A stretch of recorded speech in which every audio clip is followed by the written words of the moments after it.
ఆంధ్రప్రదేశ్ ఎన్నికల పోలింగ్ తర్వాత సైలెంట్ గా ఉన్న టీడీపీ అధినేత మాజీ సీఎం నారా చంద్రబాబు తొలిసారి స్పందించారు. ఫలితాలు ఎలా ఉండబోతున్నాయి అనే దానిపై ఒకే ఒక్క మాటలో చెప్పేశారు.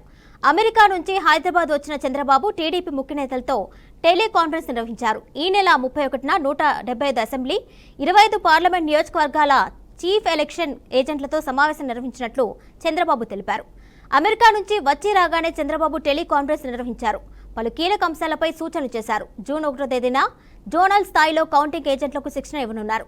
ఈ రెండు కార్యక్రమాలకు వెంటనే ఏర్పాట్లు చేయాలని చంద్రబాబు ఆదేశాలు జారీ చేశారు. పోస్టల్ బ్యాలెట్ల విషయంలో ఎంతో అప్రమత్తంగా ఉండాలని ఆదేశించారు. పోస్టల్ బ్యాలెట్లపై వెంటనే వైసీపీ చేస్తున్న రాద్ధాంతం పట్ల అప్రమత్తంగా ఉండాలని చంద్రబాబు ఆదేశాలు జారీ చేశారు.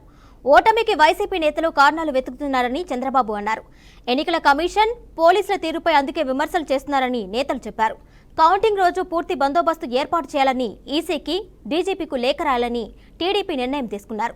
ప్రతి అసెంబ్లీ నియోజకవర్గానికి అబ్జర్వర్ను నియమించాలని టీడీపీ డిమాండ్ చేసింది.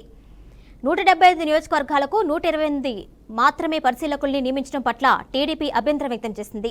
వెంటనే అన్ని నియోజకవర్గాలకు పరిశీలకుల్ని నియమించాలని లేఖ రాయాలని చంద్రబాబు నిర్ణయించారు.